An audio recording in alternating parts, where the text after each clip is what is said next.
directeur, je vous laisse la parole pour commencer à répondre. Sur la constitutionnalité, effectivement, si on reste à cadre constant, on a des risques que le Conseil constitutionnel invalide telle ou telle option. Vous parliez du cabinet de Jacqueline Gouraud, j'en sors. Là, juste avant vous, j'y étais. Et ils étaient plutôt rassurés sur le Conseil d'État et plutôt inquiets sur le Conseil constitutionnel. Hein. D'autant que le Conseil constitutionnel en France, c'est une cour constitutionnelle, d'accord, mais enfin, c'est une cour constitutionnelle qui n'est pas composée de juges à vie, quoi, si vous voulez. Hein. C'est quand même une justice. Alors, je ne dis pas qu'elle est politique, mais il y a une dimension politique dans l'appréhension de la justice constitutionnelle. Hein, donc, il faut quand même, effectivement, je pense, être méfiant hein, sur l'issue possible. Alors, sur la constitutionnalité, je pense que vous avez dû consulter des juristes, et effectivement, il y a voilà, les juristes, le monde des juristes est divers et varié, et je pense qu'ils n'ont pas tous le même point de vue là-dessus.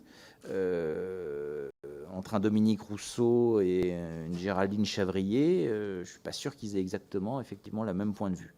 Donc, c'est une incertitude, cette constitutionnalité. Le plus simple, ce serait de modifier la Constitution. Et on n'aurait pas de problème de constitutionnalité. Voilà. Donc, c'est un peu une pirouette. Je m'en sors par une pirouette, mais bon.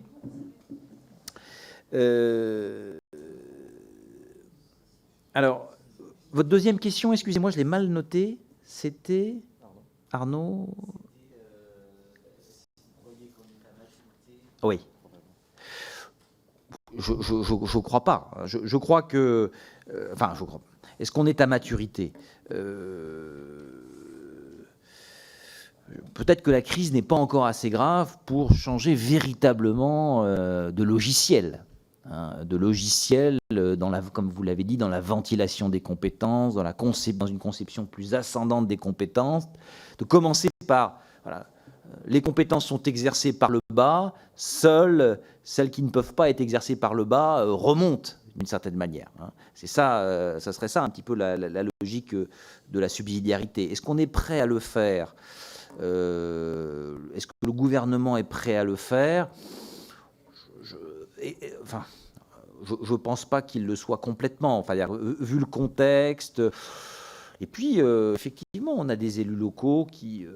voilà, le monde des élus locaux, le monde de la haute fonction publique, je pense qu'il y a des élus locaux qui sont convaincus de cela, mais dans leur majorité, je pense qu'ils restent...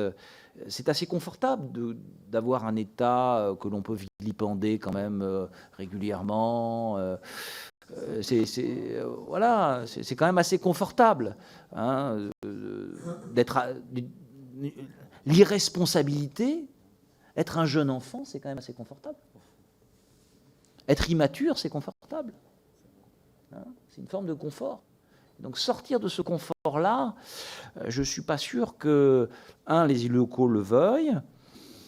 Est-ce que le gouvernement veut véritablement donner plus de pouvoir à des territoires qui risquent de leur échapper au fur et à mesure des séquences électorales? Là aussi, on peut quand même... Je vous rappelle Pierre Raffarin, quand même.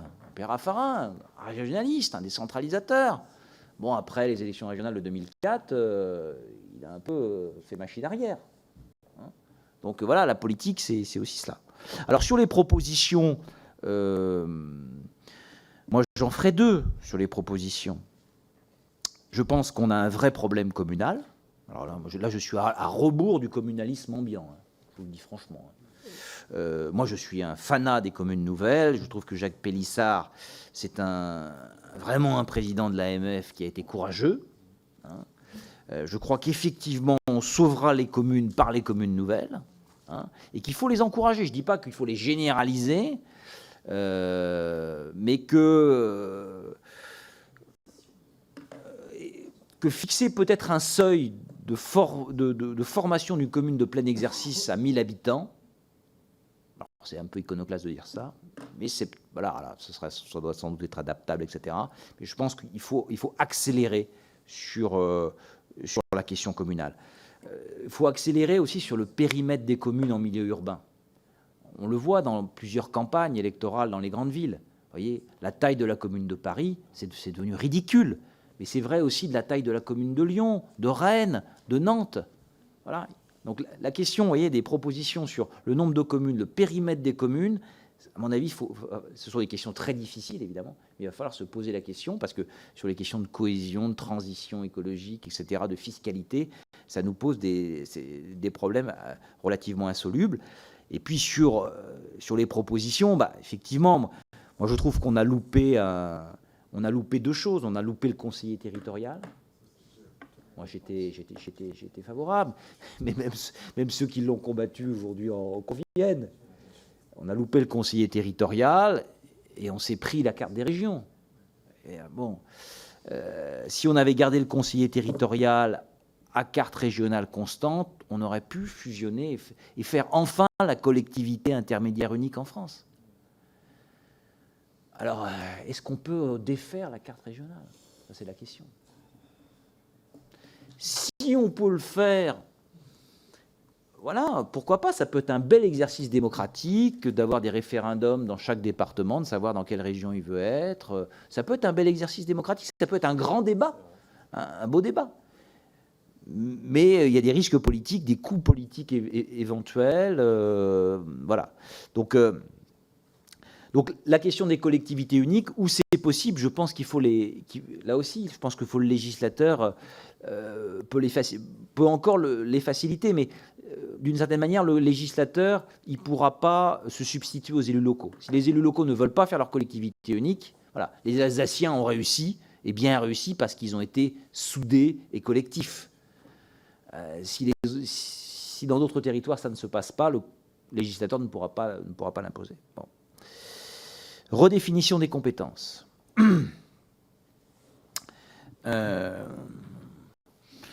C'est effectivement. Alors, il y a je connais pas mal de juristes qui disent que la clarification des compétences, c'est une affaire, et vous l'avez dit dans l'exemple que vous donniez du développement économique. Aujourd'hui, à travers la solidarité territoriale, les départements font du développement économique. Hein, à travers ce qu'ils disent, dans la solidarité territoriale, il y a de l'attractivité territoriale. Donc, on traque, pouf, tout ça, ça revient. Donc, beaucoup de juristes disent que la clarification des compétences est impossible. C'est-à-dire qu'on, vous voyez, la clarification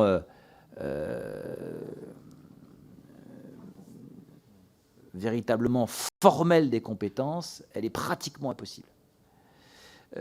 Parce que, voilà, comme disait Oriou, la spontanéité de la décentralisation fait que par débordement, on va réintégrer. Les notions sont molles aujourd'hui. Développement durable, transition, développement économique, où ça commence, où ça s'arrête, etc. Voilà. Donc la clarification, elle est très compliquée, me semble-t-il. Donc, moi, je pense qu'il faut plutôt travailler sur la hiérarchisation des compétences et sur l'articulation entre un pouvoir normatif national et un pouvoir normatif territorial. C'est plutôt la réorganisation des compétences autour de missions de politique publique qui va être intéressante avec une collectivité responsable, chef de file,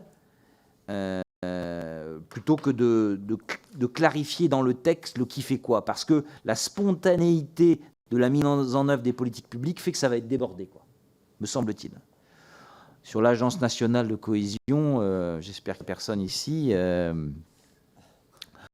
bon, c'est un bidule, hein, c'est un gadget, mais j'ai envie de dire, tout le monde y succombe, c'est quand même incroyable. Le CGET, ça a été, vous voyez, Commissariat général à l'égalité des territoires. Quel pays au monde fait ça, hein, créer des commissariats qui vont... Dans quel pays on pense que on crée de l'égalité? C'est pas la mission... c'est pas la mission d'une institution de fabriquer de l'égalité. C'est les politiques publiques publique qui peuvent fabriquer. Et le CGET n'a jamais été porteur de politique publique en tant que tel. Hein. Aujourd'hui, tout ce qui fabrique de l'égalité, pour l'essentiel, c'est soit les collectivités territoriales, soit les transferts sociaux assurés par l'État, notamment. Donc, l'Agence nationale de cohésion des territoires, notamment sur ses missions d'ingénierie, bon, j'ai envie de dire, il y aura des choses à prendre, bien entendu. On ne peut pas jeter comme ça le bébé avec l'eau du bain, mais je crois que c'est quand même un très gros gadget, quoi. Je veux dire, je ne crois pas que ça va révolutionner l'ingénierie des politiques territoriales, hein, tout simplement. Tout simplement parce que l'expertise de l'ingénierie des politiques territoriales, qui était dans les grands corps de l'État, dans les grands corps d'ingénieurs, elle est partie aujourd'hui. Et elle ne reviendra pas. Elle ne reviendra pas. Elle est partie au privé. Elle est partie au privé. Hein, et donc, elle ne reviendra pas. Hein, les carrières des ingénieurs, elle ne se fait plus dans le public. Qui veut aller en DD, je ne sais pas quoi, là, quand on est jeune ingénieur bon, voilà, ils font peut-être 2-3 ans, et puis après, ils s'en vont. Hein. Donc, bon, voilà, alors, sans doute que l'Agence nationale de cohésion des territoires fera des choses intéressantes, accompagnera, mais je ne crois pas que ce soit la panacée. Sur le sondage IFOP, bon, voilà, il faudrait peut-être savoir qui a commandité ce sondage, hein, comment il a été fait. En même temps, moi, ça ne m'étonne pas trop. J'ai beaucoup travaillé avec les Britanniques lorsqu'ils ont mis en œuvre la dévolution, on appelait la devolution, hein, notamment dans sa deuxième phase. La première, j'étais trop jeune, mais dans sa deuxième phase, à partir de 2006. Et dans les sondages qu'ils faisaient en Pays de Galles, en Écosse ou en Irlande du Nord, il y avait toujours ce qu'ils appellent le devolution paradox, le paradoxe de la dévolution, qui était quoi? C'est que les Écossais, les Gallois et les Nord-Irlandais, ils voulaient plus de dévolution, mais pas de différence. Ils voulaient plus de pouvoir pour l'Écosse, plus de pouvoir pour le Pays de Galles, mais pas de différence dans la mise en œuvre des politiques publiques. Et donc, c'est pour ça que la notion de différenciation, à mon avis, elle est un... Vous voyez, j'aurais préféré un acte 3 de la décentralisation et de transfert de pouvoir classique. La différenciation, surtout dans le système français, elle peut être assez polysémique et assez dangereuse et compliquée pour vous à mener dans le débat politique. Parce que, voilà, elle touche à l'ADN du grand tout, comme disait Rosan Vallon, qui fait que parler de différence, ça touche effectivement à l'identité nationale, à l'égalité du citoyen devant un certain nombre de droits, etc. Donc je pense que vous devrez faire face à des tirs de barrage extrêmement forts, hein, venus de l'extrême droite et de l'extrême gauche sur ces questions-là. Hein, ça c'est clair, ils se rejoindront, hein, ils seront assez proches là-dessus. Hein. Mais je pense que voilà, il faut prendre des sujets assez concrets là-dessus. Vous voyez, voilà, la question de la scolarisation, la question du vieillissement des populations. Comment on fait sans politique publique différenciée pour trouver des solutions, hein, alors que les inégalités ne cessent de s'accroître. Hein. Donc, oui, le sondage, les gens ne veulent pas de différence. Ça me surprendrait du contraire. Hein. Le contraire m'aurait... Si les Français voulaient des différences aujourd'hui, ça m'aurait très surpris. En même temps, qu'est-ce que voulaient les Gilets jaunes? Ils voulaient décider par eux-mêmes. Hein, enfin, bon, pour le dire vite, il y avait des revendications quand même assez autogestionnaires. Hein, voilà. Donc, vous voyez, c'est un peu, on n'est pas très loin du paradoxe de la dévolution. On veut du pouvoir, mais on ne veut pas forcément dire qu'on va être traité différemment d'un territoire à l'autre ou d'un citoyen à l'autre. Hein. Voilà, c'est comme ça que j'analyse un peu la chose. Alors sur l'autonomie, je suis d'accord avec toi, il y a des systèmes, effectivement, comme notamment le système allemand, où ils n'ont pas d'autonomie fiscale où ils ont une décentralisation beaucoup plus marquée. Sauf qu'on n'est pas dans le système allemand. Le système français, c'est ce que j'expliquais au début, il a la décentralisation à la française, je le dis parfois aux élus de manière un peu provocante, c'est une liberté à dépenser. C'est ça qu'on a instauré, une liberté à dépenser. Liberté à dépenser.